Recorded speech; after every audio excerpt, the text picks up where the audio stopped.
What could possibly be alarming about a man reading quietly by the pool, right? And yet somehow the simple act of Lamar Clark lounging there in a plain white tee, navy swim shorts, and a well-worn copy of Leadership in Crisis was enough to throw our entire fancy community into a tailspin that afternoon. You ever have one of those moments where you just know the day's about to go sideways? Yeah, that was me sitting right there with my sunglasses sliding down my nose, wondering how fast things were about to unravel.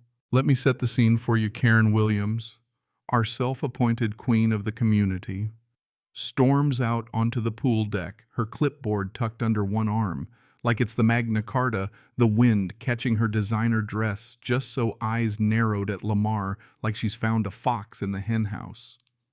And trailing behind Brad, the security guy, all brawn and nerves, clutching his radio as if it could save him from the inevitable. No hello, no small talk, just straight to business.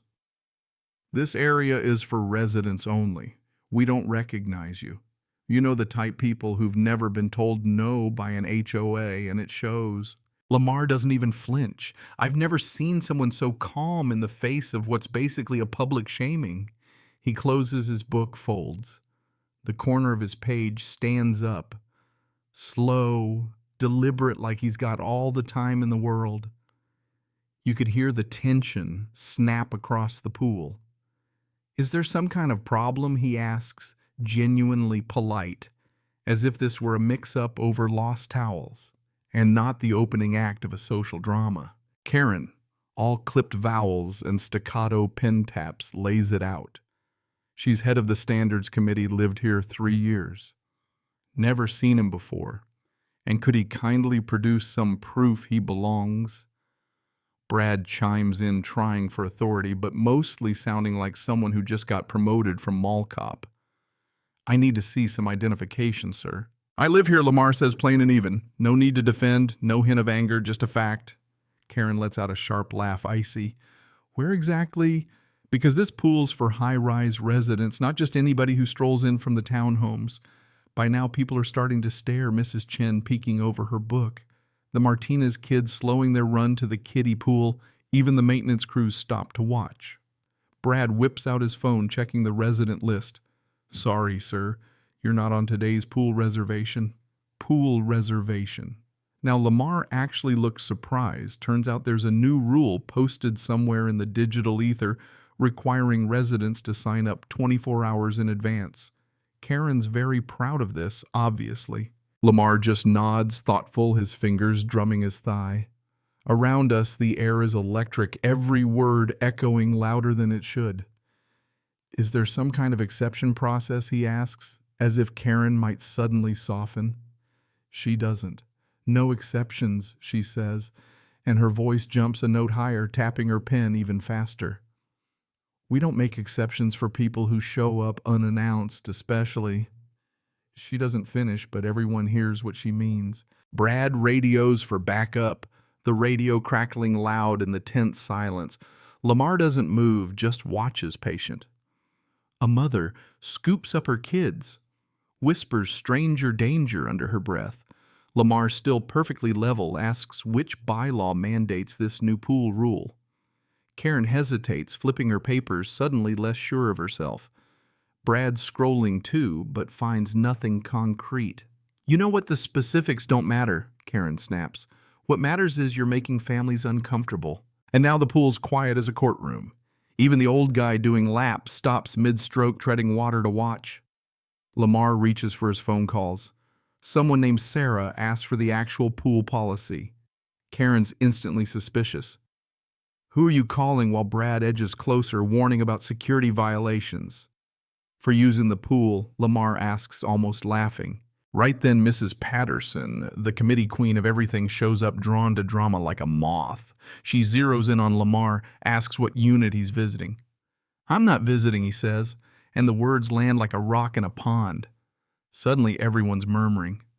Karen's grip tightens on her clipboard. Brad's thumb hovers over his radio. And then the real twist, Robert Sterling, HOA chairman and owner of more suits than common sense, rolls up. Never seen Lamar before, never forgets a face, and isn't shy about making a scene. We have policies for a reason, he announces loud enough for the crowd to hear. But Lamar, cool as ever, points out, in the time I've been here, a dozen people use the pool without being checked. That stings. How do you know who belongs? Did you check everyone, or did you just assume? People start shifting, looking anywhere but at Lamar. Karen goes red. Those people are established, she says, her voice brittle. They understand what it means to be part of something exclusive. And what is it that I don't understand, Lamar presses, and Robert leans in whispering, but not really.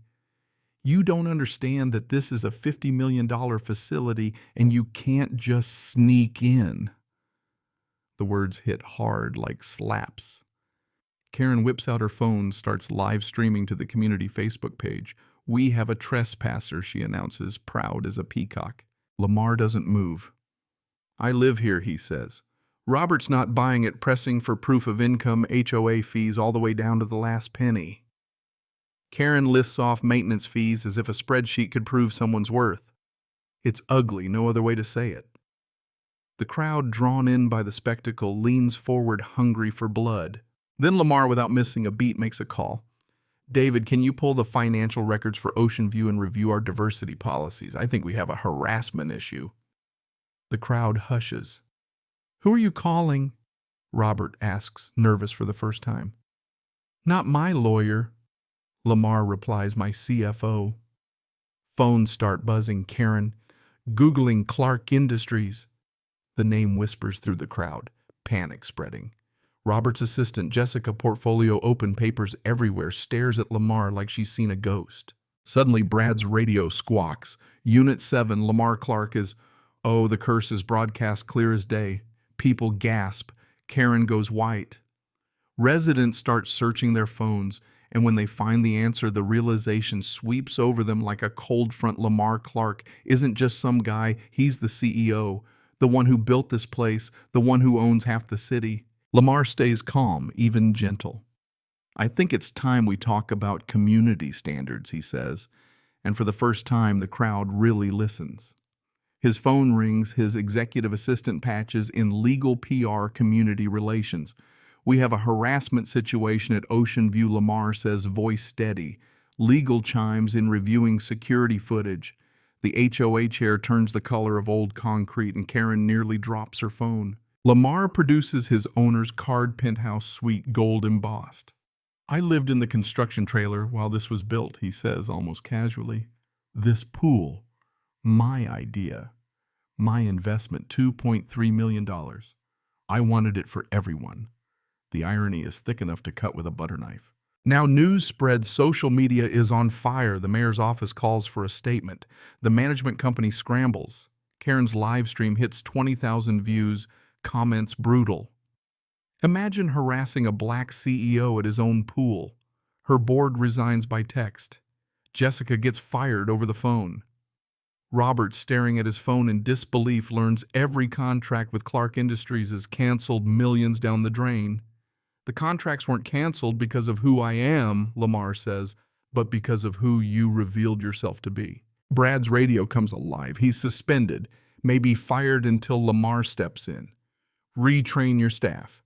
Firing solves nothing. Learn from this.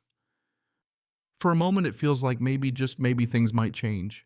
By sunset, the pool deck is nearly empty, just Lamar, his book, and a city skyline glowing gold.